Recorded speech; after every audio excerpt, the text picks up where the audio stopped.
Welcome. So today's topic is vertical pod autoscaler. This demo is pending from long. So today we'll install vertical pod autoscaler and have some fun. So basically, it is very less documentation available and there is much confusion with the steps. So just follow this step and you will ready to go. So first is download the official VPA manifest. So first I will cd/root folder, navigate to, and then there I will clone the autoscaler GitHub. So I'll clone this directly. It will take a little time. Yes, it's now done. I will navigate to the vertical pod autoscaler folder. No worries, I will share this documentation with my buy me coffee page in a free section. Then control. So we do have all YAML file which is required. Now I'll just deploy VPA CRD, this one. So I'll paste, I want to paste a full path. So I had already discussed that two CRDs will be created. One is VPA pod autoscaler and for the historical things. Now apply RBAC. So paste. So already done. Now deploy VPA component. What is the VPA component? It's a VPA recommender, updater, and admission controller. Control L. So check whether all three components are running or not. So yes, all three components are running. If they are not running, wait for some time. And now we'll deploy a simple Flask application, which is a Python base. So we are in the root folder, and now I'll create a Flask application WQ. Here I have mentioned this recreate. Here you will find that the recreate. I won't expect this question in examination because the YAML file is not mentioned in the documentation page and it is very difficult to find.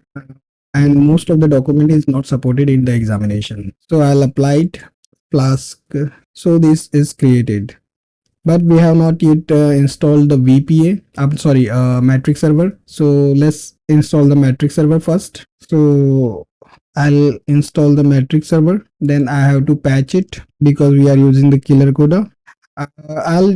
Actually most of the demo takes a long time because few things is not supported in the killer coda and we have to find a workaround for that.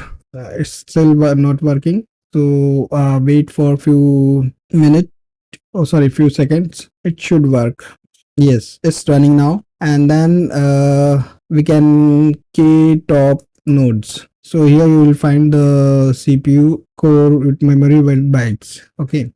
So let's check whether the pods that Flask application is ready. So it's running. I'll press Ctrl L because it will give a lot of space to run the commands and which is very easy to be see for you.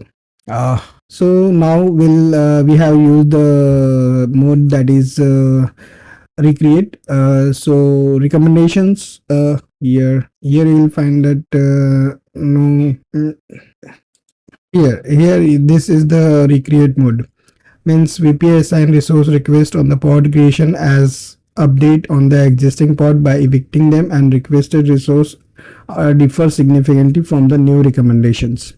So we'll check the recommendations list. So this is the thing, recommended requested value that VPA suggests based on the observed uses.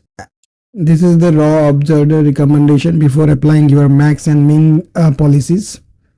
And this upper bound is the maximum safe value above which the pod is over provisioned. So our container is small, so 100 milli core CPU and 250 MI memory, everything below that might hurt the performance. So one CPU and 500 MI would be the best. So verify the updater is watching. Yes, the updater is running. So this is the recreate mode, though this will not update, but we'll check whether the resources are updated. So nothing comes.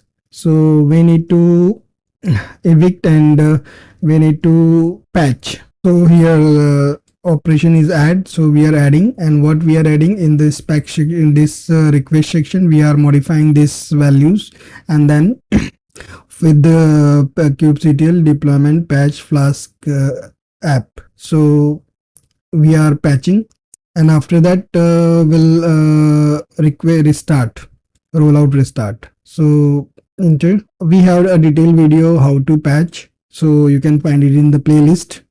I will soon reorganize the playlist so that you can have that. Now I will roll out restart, and then I will recheck paste, so you will find these things. So well and good, means it's working fine. That's confirmed that the VPA targeting to the recommendation, and then we manually apply, and then the prod request in the sync. So this is the demo, and I know this is very little bit difficult to understand also. I will find the simplest way, and then I will re-upload once again, but time being, this is the for information only, because it is not much important for the exam perspective, because there are many things which we have to do, and this main thing is that you won't be able to find that till now for the recording of this video. You will not find that the VPA YAML file like HPA. You will find the YAML file, but for the VPA you are not able to find the YAML file. So I don't think, but you never know when the things get changed. So just keep it for learning purpose, and thank you so much for your love and support. We'll meet soon in next video, and that the next video what you suggest, please comment, because this everything is you can start in between also. So if you want some topic that I need to focus on, so you just comment on it. Thank you so much for your love and support.